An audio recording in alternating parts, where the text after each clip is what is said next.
Welcome to Stop Dieting and Start Living podcast. I am your coach, Natalia Rodriguez, and I will be guiding you to get in the best shape of your life for the rest of your life by combining my coaching experience with the psychology behind the human eating behaviors and some simple brain science.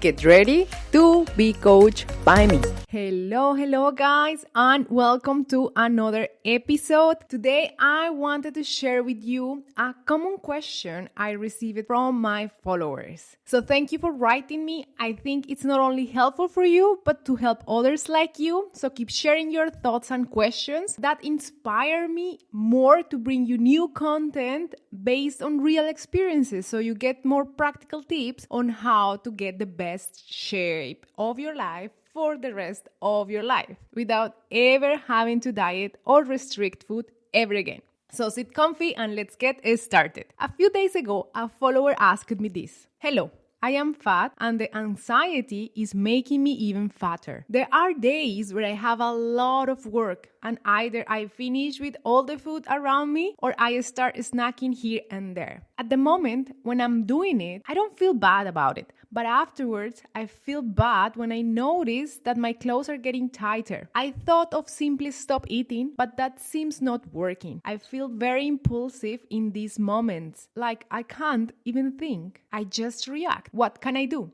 So this is a very common question. So let's dig a little bit deep on this. First, let's talk about how here in these situations, restricting food seems the easiest way to deal with the problem, right? Like in this moment is when many of us will decide to start a new diet. Perhaps swap some foods, like instead of rice, you will eat cauliflower rice. Instead of normal cookies, you will eat rice crackers. And you cut the bread, you cut the sugar, and then you may feel you're doing all right. Reality is that this won't solve the real issue. If you notice, this person is talking about having a lot of work, anxiety, and so probably stress. So it is actually not about the types of food that this person is eating. It's more about the instances when the person is eating. That clearly is not when the person is hungry. But so we try to fix with food because it's what we have been told to do, what many others do, and actually feels the safest. It's like what we know.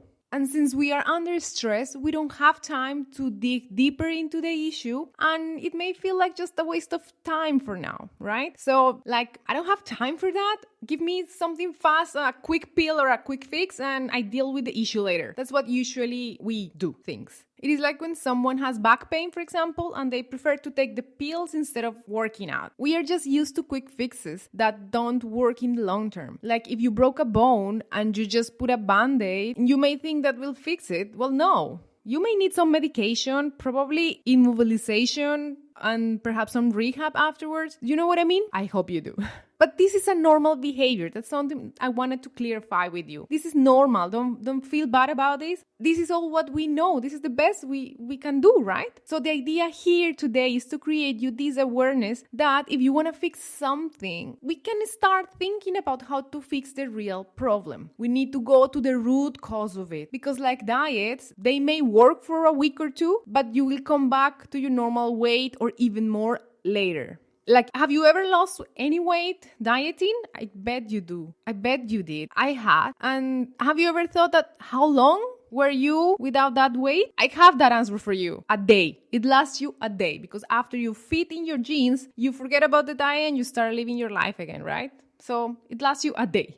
So here's the real problem. The real problem for this person is stress, anxiety, a lot of work. So there is where the attention should start. Now moving into another important aspect here is to notice how this person feels guilt in a certain moment on time when the clothes start not fitting in. So we may start feeling not just bad about our weight, but also disappointing with ourselves because we can't control it. And these all negative thoughts start popping up like, oh, I have no willpower. The food is controlling me. How can I just not be able to do this? If I cannot do this, I cannot do anything. And we start judging ourselves. This all negative loop start provoking many other issues in your life that you may are not aware of. And this may prove you right. Like, if I cannot control my food, well, maybe also I suck as a parent. Maybe I suck at my job. So you may end up thinking you cannot do many things, and that will impact your self-esteem. But this is a big fat lie. And this is very important, guys, because this issue is not about you. Not that you cannot stop eating when you have stress or you are bored.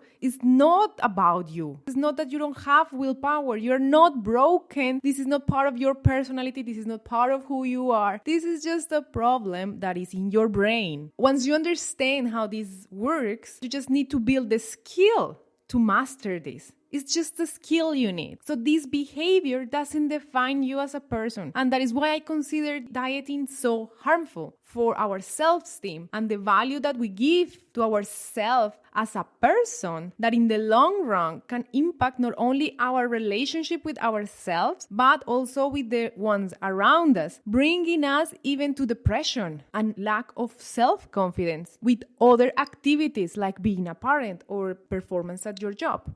Now, for you to understand this behavior is just a way that you unconsciously created to suit yourself. Yes, you didn't notice when this happens or how you create it. It can come from when you were a kid. Your parents may reward you with food when you were sad or under stress, even when happy. So you created a habit loop. When you're sad, stressed, you reach for food. It's like an addiction. Because at the moment, it may feel good and it will comfort you. But that's the feeling because it's distracting you from the real pain.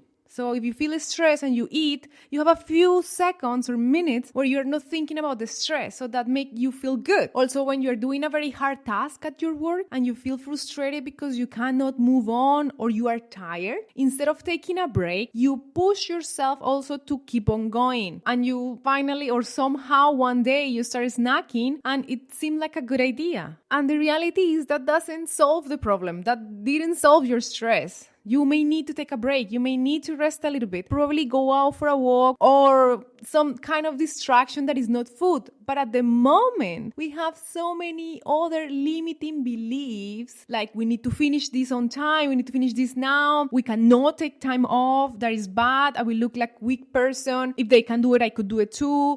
And then after is when I take a break. And that behavior and those thoughts are only reinforcing your eating pattern. And then when you are aware of it, you feel bad and there is no way you can stop it one day to another because you can bear with the stress or the anxiety that is causing you your work. So food becomes a need. It's not an option anymore. Here, I want you to think about, if you haven't, how your eating behaviors sometimes are tied to the way we eat. Have you ever thought how your emotions play a big role there?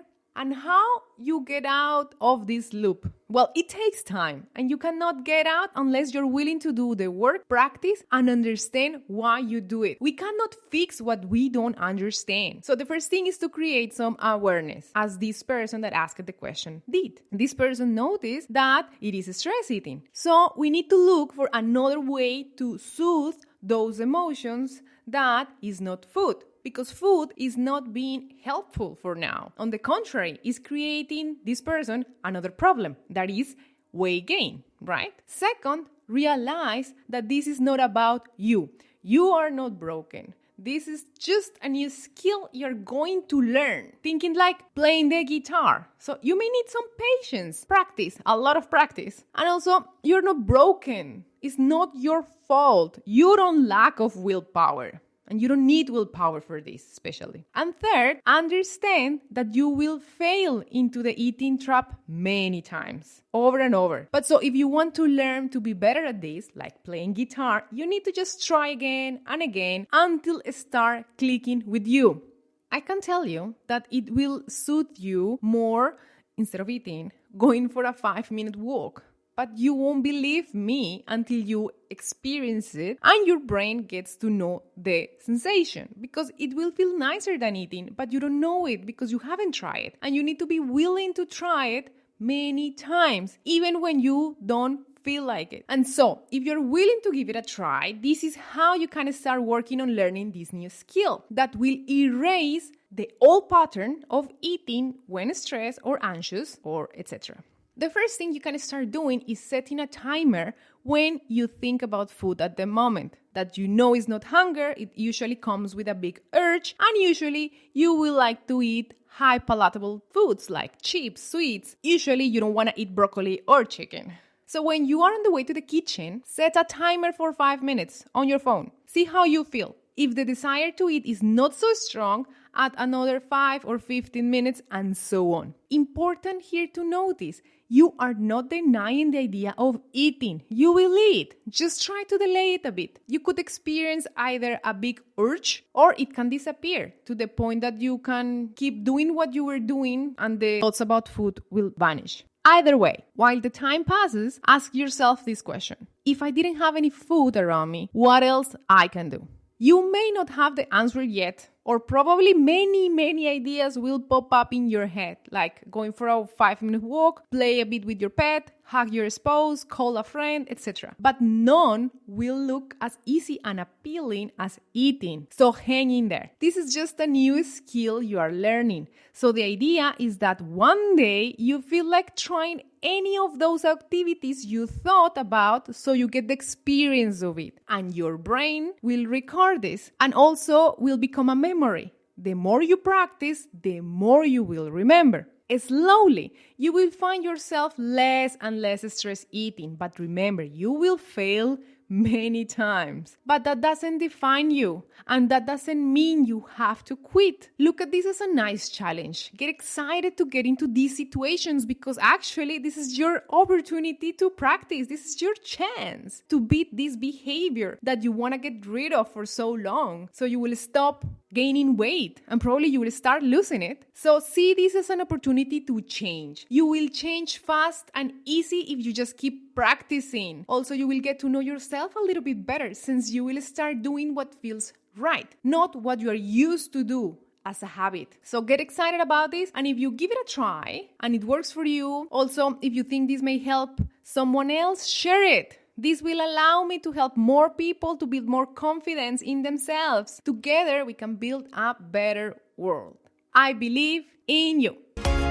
Thank you for listening, and I hope you liked this episode. And if you did, please leave a 5-star review on Apple Podcasts. That will support my cause, that is to impact as many of you to stop dieting and start living. For more information, you can find the link in the episode notes. I am also very active on Instagram, where you will find tons of information. Have a great one. Lots of love. Your coach, Na.